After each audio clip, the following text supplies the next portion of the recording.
Hello Capricorn, Sun, Moon, Rising, and Venus signs. Kamusta kayo? Sana po inasa mabuti kayong kalagayan. Welcome back po sa Star Tarot. Kung bago kayo dito, welcome din kayo. Thank you sa inyong support. I truly appreciate it.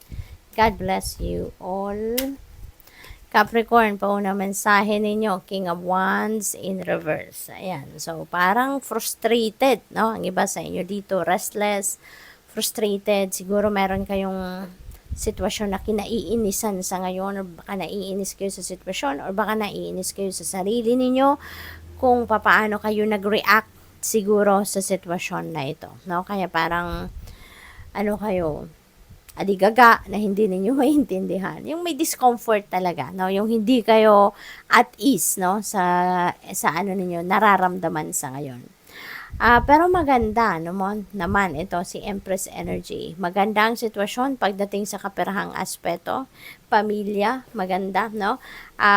Maaring ang iba sa inyo dito are going to be parents, no? Baka Capricorn, ikaw tsaka yung partner mo, ikaw tsaka asawa mo, no? Baka mag-welcome kayo ng bagong baby, no? This could be a brand new baby, 'di ba? Napaparating, baka firstborn, yung ganon, kaya congrats. Pagdating naman sa pera, no? This is abundance and prosperity energy. Kaya maaaring meron kayo ritong um, kaperahang paparating or financial blessings or financial opportunities, no? Na maghahatid sa inyo ng kaperahang prosperity and abundance. We have Chariot, moving on energy ito, no? Capricorn. So you are definitely moving forward sa buhay ninyo. Meron ditong you're heading towards a new direction, no? Meron siguro ano dito, opportunity na dadating, and maybe that is totally different, no? From what you used to do. Baka hindi ito yung dati-dati ninyong ginagawa, pero susubukan ninyo ngayon. Maaring ganun ang ganap dito. And kahit bago ito para sa inyo, no? You're going to put your focus on that. You're going to focus, determined, you're going to be driven, no? Dito may excitement, no? Kasi nga syempre hindi pa, parang bago ito sa inyo, so hindi pa ninyo to nasusubukan. What else? We have Queen of Pentacles. Napakaganda pagdating sa pera, no? Capricorn. Merong swerte kayong paparating sa pera. Kasi si Queen of Pentacles, this is about money as well. This is about financial gain. This is about wealth coming in. Financial opportunities na magdadala sa inyo prosperity and abundance. Yung ganun ba? Maaari din na ang iba sa inyo rito, no? Maraming oportunidad na paparating dahil kayo din yung baka kayo yung provider din, no, financially sa pamilya. Kaya talagang nagsisikap kayo, nagsisipag kayo, nagmamanifest kayo ng abundance, no? Kaya talagang siguro yan ay magmamaterialize at merong mga paparating na pera sa inyo at opportunities na pagkakaperahan. What else? We have 10 of Pentacles. So this is also about money. Capricorn. Marami talagang pera. This is financial gain. You know, marami talagang perang paparating sa inyo rito. Baka rin meron kayong mamanahin. No, Capricorn. Baka merong pag-uusap ngayon about mana na manggagaling sa pamilya. Maaring ganon. Or baka ngayon, ang focus siguro ninyo, dahil since maraming pera ang maaring dumating sa inyo, baka yung pagtutuunan ninyo ng pansin, paglalagyan ninyo ng pera dito, yung para sa financial future ng inyong pamilya or para sa financial future ninyo, no? Kaya maganda rin, no? Kasi focus kayo doon sa pag-establish ng inyong financial security and stability for the long term. So, what else? We have Emperor. Wow! Stability talaga, Capricorn. So, napakaganda.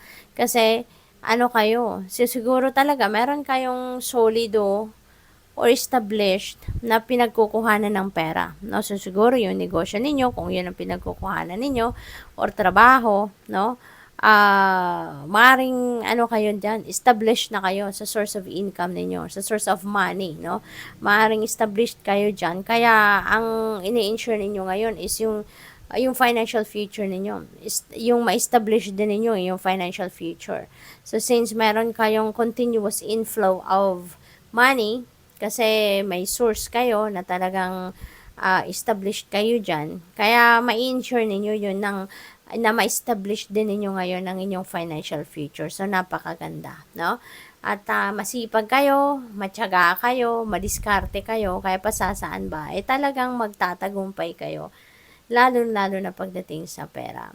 Ang iba sa inyo dito, no, if you're working, ngayon baka maano kayo, baka ma-promote kayo into a leadership role, no? Baka mapunta kayo sa isang mataas na posisyon na sa trabaho.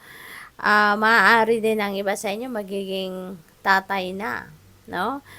Hindi malayong mangyari yan kasi meron tayong Empress energy. Now, there is a new baby coming in, there is a family dito na sumisibol, kumbaga, no? So, good luck. We have King of Swords. Yan. So, this is a person of authority, Capricorn. Si Emperor, ganun din. This is a person of authority. Baka kayo mapupunta talaga, no? Baka kayo talaga magiging boss. Ikaw na ang magiging boss ngayon, ikaw na magiging supervisor, ikaw na magiging manager, no?